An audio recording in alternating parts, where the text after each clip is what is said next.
Assalamualaikum warahmatullahi wabarakatuh. Alhamdulillahilladzi ja'ala ramadhana syahran mubaraka. Asyhadu an la ilaha illallah wahdahu la syarikalah. Wa asyhadu anna Muhammadan abduhu wa rasuluh. Allahumma salli wa sallim ala abdika wa rasulika Muhammadin sayyidil mursalin wa ala alihi wa sahbihi ajma'in wa ba'du. Para pendengar, para pemirsa, saudara-saudaraku, jamaah shaimin shaimat rahimakumullah yang saya muliakan. Alhamdulillah kita bertemu kembali saat ini dengan bulan yang penuh berkah. Kalau dalam ayat Al-Quran di mana Allah secara tegas menjadikan takwa menjadi tujuan dari pelaksanaan ibadah puasa, maka kita sebagai hambanya yang perintah-perintah itu ditujukan kepada kita, maka harus juga mengorientasikan puasa untuk meningkatkan takwa kita. Ayat 83 surat Al-Baqarah adalah sangat populer di tengah-tengah kehidupan kita. Disitulah Allah secara tegas meletakkan takwa menjadi tujuan daripada pelaksanaan saum Ramadan. Ya ayyuhalladzina amanu kutiba alaikumusiyam kama kutiba alal ladzina min qablikum la'allakum tattaqun. Hai orang-orang mukmin, diwajibkan kepada kalian untuk melaksanakan puasa. Puasa Ramadan sebagaimana diwajibkan kepada umat-umat sebelum kalian agar kalian bertakwa. Yang ingin saya ajak kita renungkan saat ini, takwa yang menjadi tujuan di mana Allah wajibkan kita berpuasa, itu takwa yang pemahamannya, pelaksanaannya, dan pengaruhnya pada diri kita. Bagaimana? Nah, ini yang perlu kita jadikan bahan renungan. Pertama, mari kita samakan pemahaman kita tentang takwa itu. Takwa memang diberikan definisi begitu banyak. Kalau pada pertemuan terdahulu saya sempat kemukakan takwa yang didefinisikan, diberikan makna oleh Abdullah bin Mas'ud, yakni ayyuta'a fala yu'sa wa ayyushkara fala yukfar wa ayyudhkara fala yukfar wa ayyudhkara fala yunsa. Takwa itu harus diwujudkan dalam bentuk ketaatan kita kepada Allah, jangan menentang Allah. Harus diwujudkan dalam bentuk kita mensyukuri segala bentuk nikmat Allah, jangan kita kufur. Yang ketiga, kita harus wujudkan dalam bentuk banyaknya kita ingat dan menyebut Allah dalam kehidupan kita. Jangan sampai Allah itu dilupakan. Nah, saat ini saya ingin mengemukakan apa yang dikemukakan oleh Ali karramallahu wajhah. Luar biasa. Definisi yang diberikan oleh para sahabat dan para ulama-ulama terdahulu. Kalau Ali katakan shaimin shaimat rahimakumullah, takwa itu kata beliau al-khauf minal jalil. Ini yang pertama. Adanya rasa takut kepada Allah yang maha mulia. Yang kedua al-amal bitanzil, al-amal bitanzil. Bagaimana berupaya mewujudkan Al-Quran yang turun dari Allah dalam wujud nyata dalam perilaku kita. Kemudian yang ketiga adalah al-qanaah bil qalil, sikap kehidupan kita dalam kehidupan duniawi kita. Kita kembangkan sikap qanaah. Yang terakhir al-istidad liyaumir rahil, bahwa orang bertakwa orientasi hidupnya tidak hanya dunia ini tetapi orientasi ukhrawi, sehingga aktivitas duniawi itu diukur dengan ukuran sejauh mana aktivitas duniawi punya makna bagi kehidupan ukhrawi. Nah, saya ingin mengajak kita bersama mencoba merenungkan satu persatu dalam waktu yang sangat singkat ini. Pertama kata Ali, al-khauf minal jalil. Takwa ini harus membina pribadi kita menjadi pribadi yang takut kepada Allah. Takut apanya? Bagaimana kita wujudkan rasa takut itu? Takut kepada Allah. Ya, taruhlah kalau dalam setiap sisi kehidupan kita, takut kepada Allah bisa dalam arti al-khasyah, Memang ada sikap khawatir, sikap takut di dalam hati kita terhadap ancaman-ancaman Allah. Al-khasyah, al-khawf. Jadi takut kepada Allah itu adalah sebab Allah punya siksa. Allah punya iqab. Begitu seseorang tidak taat kepada Allah, maka dia akan mendapatkan iqab dari Allah. Nah, inilah harus tebal di dalam hati kita. Sehingga di dalam ayat dikatakan orang-orang muttaqin, orang-orang yang selalu beramal, yarjuna rahmatahu wa yakhafuna azabahu. Mereka sangat berharap adanya rahmat Allah, itulah surga, dan mereka sangat takut kepada siksa Allah, itulah neraka.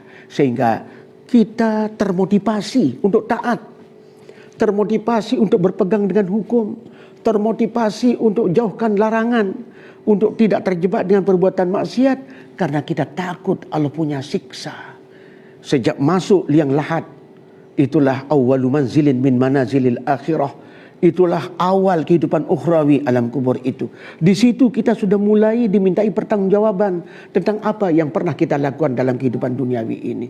Nah, kita takut kepada Allah dalam wujud nyata, takut berbuat maksiat. Sebab apa? Di alam kubur ia sudah punya malaikat mungkar dan nakir yang akan memintai pertanggungjawaban kita. Ini, belum lagi nanti ya, pada saat seseorang sudah ada di antara manusia yang fis sa'ir, di dalam neraka sa'ir, di samping ada yang di jannatun na'im. Nah, pada saat-saat seperti itu kita akan berada pada kebahagiaan, kesengsaraan sangat bergantung kepada jiwa dan hati serta perilaku kehidupan kita saat ini. Mari kita dasarkan diri dengan al-khawf minal jalil. Yang kedua, al-amal bitanzil. Apa makna takut? Kalau sekadar seseorang takut kepada Allah, kalau bahasa kita, kayak takut kepada berburu, kayak takut kepada bakik, kayak takut kepada, bukan begitu takut kepada Allah. Takut kepada Allah dalam istilah yang lain, al-imtithal bil awamir, al-ijtinab bin nawahi. Berupaya mengamalkan apapun yang datang dari Allah, al-amal bit tanzil.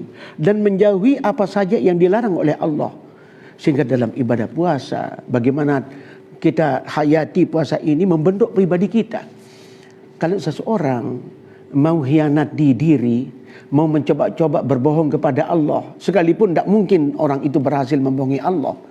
Pada saat dia berada di dalam kamarnya, dia makan, dia minum, dia bergaul bersama istri, tidak ada seorang pun yang tahu. Begitu dia keluar, dia berlagak lemes-lemes, dia kemudian berlagak seperti orang yang lelah, lapar, itu bisa. Tetapi untuk orang yang berpuasa dengan dasar takwa, bukan takut kepada orang, tapi takut kepada Allah yang Maha melihat. Ini dibina dalam ibadah puasa kita, sehingga kita pun dalam kehidupan berikutnya, selanjutnya, takut kepada Allah yang terbentuk oleh puasa akan mengantarkan kita kepada jiwa ihsan. Anta'budallah ka'annaka tarahu, fa illam takun tarahu fa innahu yaraka. Kamu beribadah, kamu taat kepada Allah seakan-akan kamu melihat Allah. Tetapi tidak mungkin kamu lihat Allah, kamu yakin Allah yang melihat kamu. Yang ketiga, al-qanaah bil qalil. Sikap orang muttaqin dan dibina oleh puasa. Coba ayo kita perhatikan, kalau belum waktu berbuka, seenak-enak makanan, sebanyak-banyak makanan apapun, tidak berani kita sentuh. Sekalipun kita dalam suasana lapar, dalam suasana haus, karena ketaatan kita kepada Allah.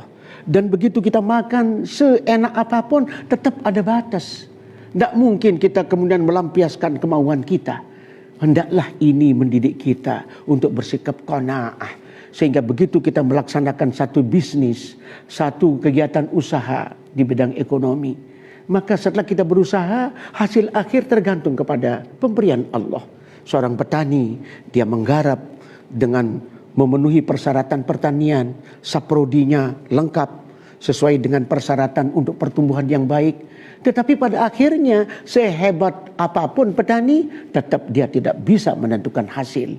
Yang bisa dilakukan adalah usaha dan sekedar memperhitung-hitungkan hasil. Tetapi hasil akhir di tangan Allah. Maka jiwa ini terbentuk pada Ramadan karena kita sangat mampu mengendalikan diri sehingga al-qanaah bil qalil, menerima pemberian Allah sekalipun sedikit. Kalau ini kuat, para pemirsa, saudara-saudaraku, tidak akan terjadi penyimpangan dalam perolehan rizki. Tidak akan terjadi penyimpangan. Tidak akan terjadi perilaku korupsi. Tidak akan terjadi perilaku penipuan dalam dagang dan seterusnya. Kalau qanaah bil qalil ini terbentuk dalam diri kita. Kemudian yang terakhir, al-istidad liyaumir rahil.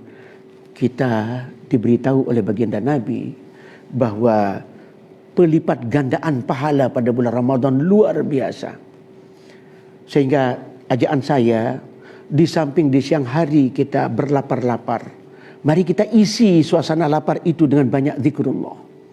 Salat duha yang mungkin di luar Ramadan agak jarang kita lakukan, tapi pada bulan Ramadan ini kita awali kehidupan kita setelah melaksanakan salat qabla subuhi, kita laksanakan salat subuh, kemudian kita mencoba wirid. Begitu sekitar 1/4 jam setelah matahari terbit sudah ada waktu duha. Kalau saat ini kalau saya perhitungkan sekitar jam 6:30 sudah ada waktu duha. Maka kita awali dulu dengan hidup kita dengan salat duha di awal waktu. Karena kita akan punya aktivitas yang banyak nantinya. Mari kita coba 2 rakaat. Kalau sudah enak 2 rakaat tingkatkan menjadi 4 rakaat. Enak 4 rakaat kita tingkatkan menjadi 6 rakaat. Masya Allah. Kalau ini kita lakukan, ini bentuk daripada al-istidad liyaumir rahil. Ini memperbanyak ibadah-ibadah yang mendatangkan pahala-pahala besar. Ini jadi kita perbanyak ibadah salat-salat sunat. Kita perbanyak zikrullah. 2 yang sangat dicontohkan oleh baginda Nabi. Pertama adalah zikrullah bitilawatil Quran. Bitilawatil Quran. Tidak mesti harus siang hari dan tidak mesti di malam hari. Siang hari kita baca Quran, malam hari juga kita baca Quran. Kita perbanyak. Sebab apa? Quran itu menjadi ibadah kalau kita baca yang terjadi pelipat gandaan pahala yang sedemikian rupa. Nabi sampai katakan, "Man qara'a harfan min kitabillah falahu hasanah. Fal hasanatu bi asyri amthaliha. La aqulu lakum alif lam mim harpun walakin alifun harpun wa lamun harpun wa mimun harpun." Bahwa barang siapa yang membaca 1 huruf saja dari Al-Quran, dia mendapatkan 1 pahala. 1 pahala dilipat gandakan menjadi 10 kali lipat. Saya tidak katakan kepada kalian alif lam mim 1 huruf, tapi alif 1 huruf, lam 1 huruf, mim 1 huruf. Jadi hanya alif lam mim kita sudah mendapatkan 30 pahala. Masa kita hanya membaca alif lam mim terus sadaqallahul azim? Tentu kita teruskan ayat demi ayat. Jadi Quran adalah bacaan ibadah yang sedikit tapi mendatangkan hasil besar. Yang kedua, selawat kepada baginda Nabi Muhammad sallallahu alaihi wasallam. Sampai ada sebuah ungkapan ulama yang terkait dengan selawat ini. Kata ulama, adimis salata ala nabi Muhammadin faqabuluha hatman bighairi taraddudin. A'maluna minal qabuli waraddiha illa salat ala nabi Muhammadin. Ini ungkapan ulama yang mendorong kita untuk perbanyak selawat. Di samping Nabi sendiri katakan, "Man shalla alayya salatan wahidah sallallahu alaihi biha asyra." Barang siapa yang bacakan saya selawat sekali, aku balas dengan 10 kali lipat. Ulama tadi katakan, tetaplah kamu di dalam bacaan selawat kepada Nabi Muhammad. Penerimaan terhadap selawat itu sesuatu yang wajib tanpa ada keraguan kita. Semua amal ibadah kita berpotensi diterima, tetapi berpotensi juga untuk ditolak. Tetapi kalau selawat, kata ulama, illa salat ala nabi Muhammadin, kecuali kalau selawat itu mesti diterimanya. Mesti diterimanya. Itulah kelebihan daripada salawat kepada baginda Nabi. Begitu juga di malam hari, jangan lupa tarawih. Tarawih itu qiyamu Ramadan. Itu yang dikatakan qiyamu Ramadan. Man qama Ramadan itu salat tarawih. Ya, ini Baik yang 8 rakaat silahkan, 20 rakaat silahkan. Yang 8 rakaat ingat, kalau 8 rakaat berarti ayat surat yang kita baca harus panjang-panjang. Ini enggak. Maaf ini, yang kebiasaan yang ada 20 rakaat cepat, suratnya juga pendek-pendek, yang 8 rakaat juga pakai Alhaakumut Takatsur. Itu sesuatu yang ya memang soal sunnah boleh-boleh saja, tetapi kalau kembali kepada keteladanan baginda Nabi ataupun para ulama, ya, Nabi memang diceritakan oleh Aisyah, ia tidak pernah lebihkan dari 11 rakaat ala 11 rakaat. Pertama 8 rakaat, 2, kemudian witir 3 rakaat. Tetapi kemudian mazhab Asy-Syafi'i berdasarkan banyak hadis itu 20 rakaat dengan 3 rakaat. Silakan mana saja. Cuma dengan contoh yang tadi. Kalau kita pakai 8 rakaat, jangan hanya ambil singkatnya untuk cepat selesai. Tetapi panjangan surat yang dipakai. Lebih tenang. 20 rakaat tidak apa-apa. Sebab banyak yang 20 rakaat itu justru orang tua. Disitulah maka ulama-ulama kita menggunakan surat-surat pendek. Kecuali di beberapa masjid di mana yang hadir itu sudah siap dengan surat-surat panjang. Seperti kalau kita di sini Hubbul Watan, didatangkan imam dari luar negeri dengan pakai 1 juz, itu hal yang bisa dan sangat-sangat abdal. Sebab apa? Rata yang hadir sudah siap untuk ikuti dengan bacaan imam yang panjang-panjang. Nah ini, jadi yang penting kemudian yang istiqdad yaumir rahil yang terbayang pada kita, inilah Ramadan, bulan di mana kita tumpuk pahala. Kita cari pahala sebesar-besarnya. Sebab kita akan hidup pada kehidupan yang tanpa akhir. Begitu masuk liang lahat, kita sudah memulai kehidupan ukhrawi.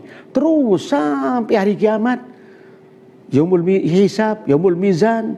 Kemudian kita akan menyeberang apa yang kita kenal dengan titian as-sirat, ya, yang diterjemahkan oleh para ulama kita kayak titian, kayak rambut dibelah 1000 karena memang tidak kelihatan, ya. Kemudian ada sorga, ada neraka.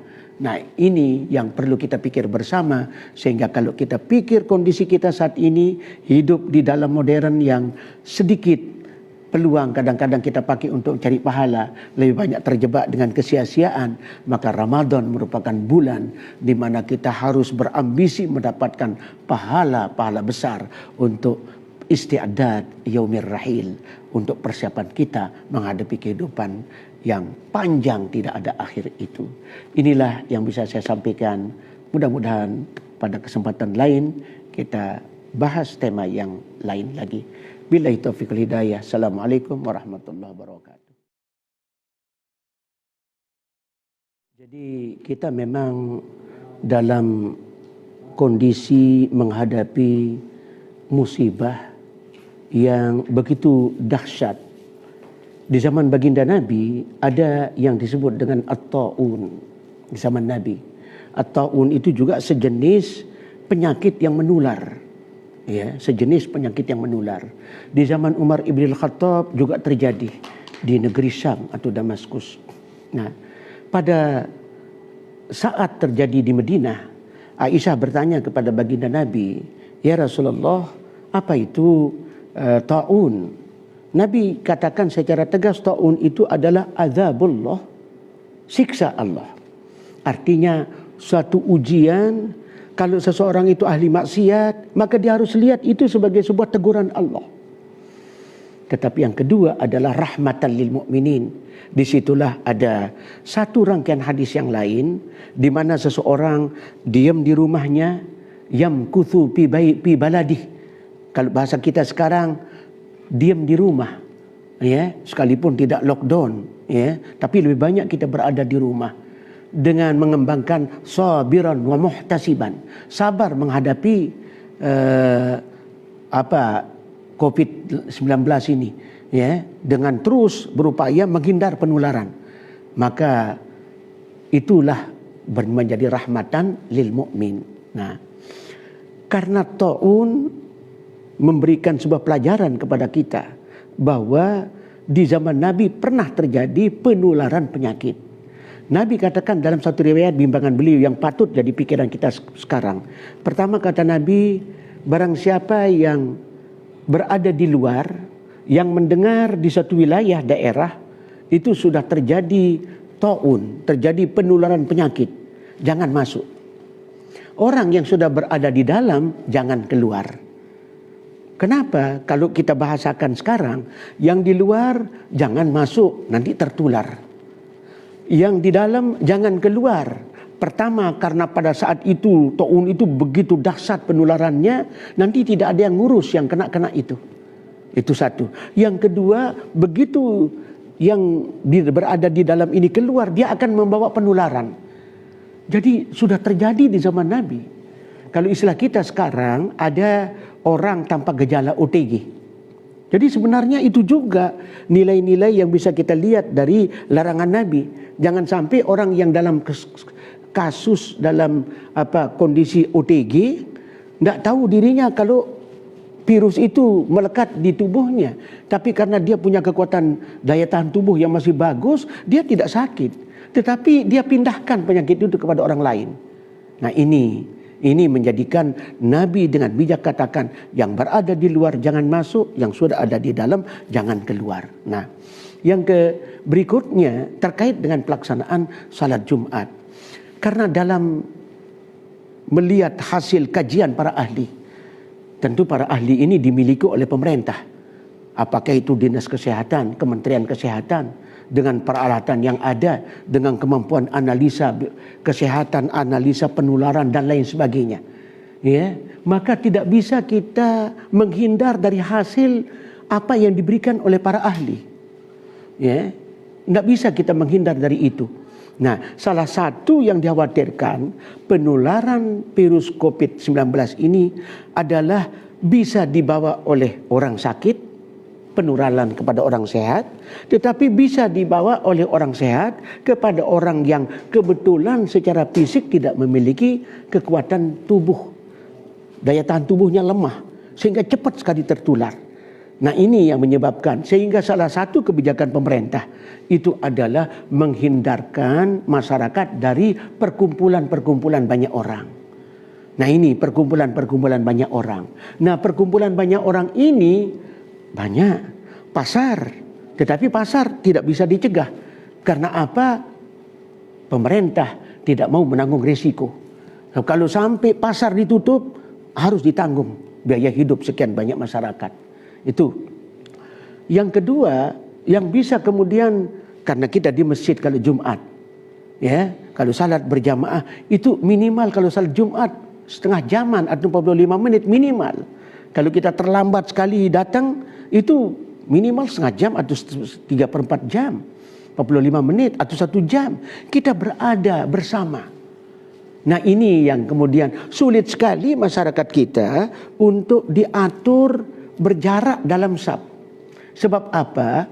Cenderung yang ada pada kita, apa yang menjadi teks hadis, teks ayat, ya, kita pahami begitu saja tanpa melihat apa yang menjadi membolehkan kita keluar dari teks itu.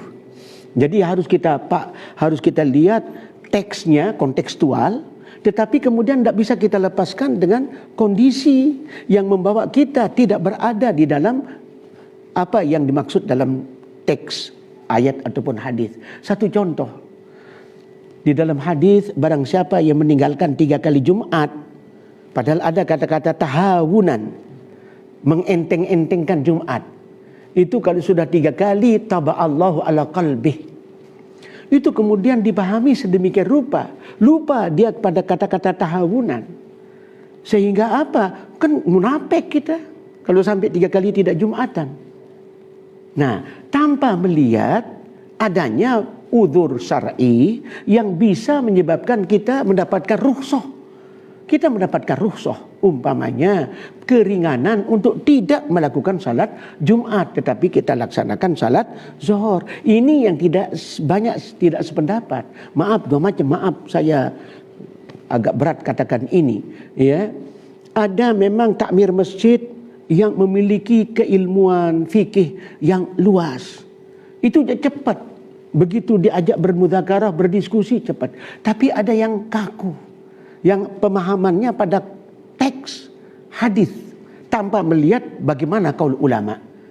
Satu contoh, di dalam satu kitab al-insaf, ya, al-insaf fi ma'rifatir rajhi, fi ma'rifatir rajhi wal khilaf. Di secara tegas dikatakan diterima keuzuran ala tarkil jum'ati wal jamaah, ya, diterima keuzurannya untuk al-marid yang sakit, ya, ini bila nazain tanpa ada perbedaan pandangan. Tetapi begitu juga kata ulama di situ, diterima juga keuzuran pi tarkihima li khawfi hudutsil marad, karena takut terjadinya penyakit. Saat ini NTB ini sudah angka 73 yang positif kena, yang meninggal 4, yang sembuh 14 dari yang 73 itu.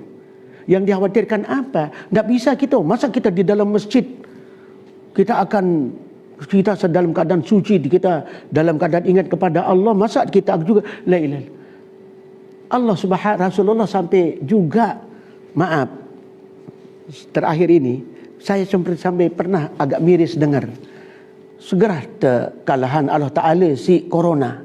Nah, masa kita lebih takut kepada corona daripada kepada Allah? Ini kata-kata yang tidak berdasar, ya. Masa Rasulullah kita lebih takwa daripada Rasulullah? Rasul sampai katakan, ana akhsyakum lillah, saya paling takut kepada Allah dibandingkan dengan kamu semua, kata Rasulullah. Ana akhsyakum lillah. Memang itu dalam konteks lain, tetapi al-ibratu bi umumil lafzi la bi khususis sabab.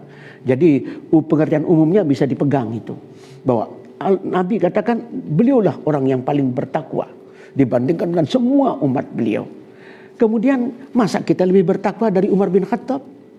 Kenapa saya sebut kedua ikutan kita ini, teladan kita ini? Pertama, kalau baginda Nabi pernah seorang berpenyakit kusta mau bersalaman untuk mubayaah kepada baginda Nabi. Apa kata Nabi? Qad bayya'naka irji. Aku sudah menerima baiatmu, silahkan kamu kembali. Artinya Nabi tidak menerima musafahahnya dengan kata-kata qad bayya'naka, kami sudah menerima, sudah membaiat kamu, sudah kembali kamu. Ini kata Rasul. Masa itu menjadi ukuran takut kepada kusta akan mengganggu ketakwaan? Kalau seandainya seperti itu, Nabi tidak akan memberi contoh seperti itu. Mesti Nabi akan salaman. Tapi ternyata Nabi tidak salaman dengan orang yang sedang dalam berpenyakit kulit, sebab berpotensi untuk menular. Ini ada ungkapan beliau, ya, kalian lari dari penyakit menular seperti kalian lari dari singa. Ini Umar bin Khattab pada saat mau menziarahi Damaskus, sebelum masuk datang sahabat beliau, ya Umar, terjadi wabak di Damaskus, di Syam. Ya, apa kata beliau? Tidak usah masuk kita, sampai di sini kita kembali. Seorang sahabat bertanya, apakah kita tidak yakin kepada takdir Allah? Apa jawab Umar? Nafirru min qadarillah ila qadarillah. Kita berangkat meninggalkan satu takdir kepada takdir yang lain. Jadi justru itu jawaban yang sangat-sangat jadi contoh bagi kita. Sehingga tidak bisa kita romaih. Ya, buktinya apa? Tidak bisa kita jadikan beberapa masjid yang sangat kasuistik, yang Allah memang berikan keistimewaan. Kayak beberapa masjid di Jerman, beberapa masjid di Wuhan yang di Cina. Itu menyebabkan Presiden Cina itu datang kepada umat Islam. Karena umat Islam tidak ada yang kena.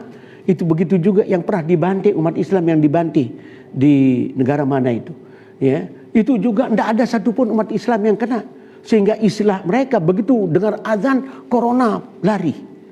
Tapi maaf, itu Allah yang kehendaki menunjukkan mukjizatnya, kebesarannya kepada umat Islam secara menyeluruh yang istiqomah dengan ajaran agama sekalipun dibanting. Kasus kita berbeda. Buktinya apa? Ya, buktinya saat ini di NTB, maaf bapak-bapak, saudara-saudaraku yang di jamaah tablik, ya, itu justru yang paling banyak, ya, klaster saat ini yang di NTB itu klaster Goa, Sulawesi. Jamaah kita, jamaah tablik, saudara-saudara kita yang ikut di situ pulang itu membawa virus sampai di Masjid Kebon Jeruk yang di Jakarta juga terjadi berapa puluh yang kena Di dalam masjid dia kena. Oleh sebab itu, mari kita pakai apa yang disabdakan oleh Nabi. Jangan masuk ke wilayah yang di situ sedang terjadi penularan. Ya, yang di dalam jangan keluar. Disitulah kita pakai. Sehingga seruan pemerintah untuk kita berhati-hati itu hal yang wajar dalam rangka melaksanakan kewajibannya sebagai salah satu bagian daripada hifzuddin, ya, jaga agama, dan juga hifzun nafas, jaga jiwa daripada rakyatnya. Saya kira begitu, sehingga perbedaan pandangan dalam soal Jumat kita tidak berani katakan Jumatnya tidak sah. Mari kita yang sudah menyadari, yakin kita bahwa kita tidak salah tidak berjumat beberapa kali itu. Sebab apa? Ada uzur syar'i yang sudah ditetapkan keuzuran itu oleh pemerintah. Gubernur secara tegas seruannya, ya, untuk Jumatan diganti dengan zuhur. Ya, sehingga ada tokoh-tokoh yang mengatakan kita tidak wajib taat kepada pemerintah dalam soal akhirat. Dan kan salah besar itu. Itu ungkapan yang tidak berdasar itu. Ya, sebab apa? Pemerintah ini berkewajiban hifzuddin bagi masyarakatnya, bagi rakyatnya, dan juga hifzun nafas. Ini, jadi ada itu ungkapan bahwa pemerintah tidak perlu ditaati sebab ia hanya berkewajiban ngatur dunia, tidak ngatur. Masya Allah, ya, itu sekuler punya pandangan itu. Kalau pemerintah dilepaskan dari kewajibannya menjaga keagamaan masyarakat, itulah paham sekuler. Yang akhirnya sekuler ternyata masuk ke desa-desa, sudah kita lihat itu. Sehingga ada paham yang seperti itu. Nah, jadi saya kira itu. Jadi mari yang dikatakan 3 kali tidak Jumatan jadi munafik, jadi itu yang tinggalkan Jumat tanpa uzur syar'i, li ajlil marad atau li khaufi hudutsil marad. Ini yang uzur syar'i. Saya kira demikian. Hanya itu ya. Ya, mudah-mudahan. A'udzubillahi minasyaitonir rajim. Bismillahirrahmanirrahim. Alhamdulillahirabbil alamin wassalatu wassalamu ala Rasulillah. Allahumma ya hayyu ya qayyum nas'aluka an taghfira jami'a dzunubina. Allahumma ighfir lana dzunubana kullah dikkahu wa jillahu wa alaniyatahu wa sirrahu awwalahu wa akhirahu ya hayyu ya qayyum innaka ala kulli syai'in qadir. Allahumma ighfir lana dzunubana wa liwalidayna wa li jami'il mu'minina wal mu'minat wal muslimina wal muslimatil ahya'i minhum wal amwat. Allahumma na'udzu bi kalimatillahi tammat min syarri ma khalaq. Allahumma adfa'na al bala'a wal waba'a wal fahsya ma la yadfa'u ghairuk. Rabbana atina fid dunya hasanah wa fil akhirati hasanah.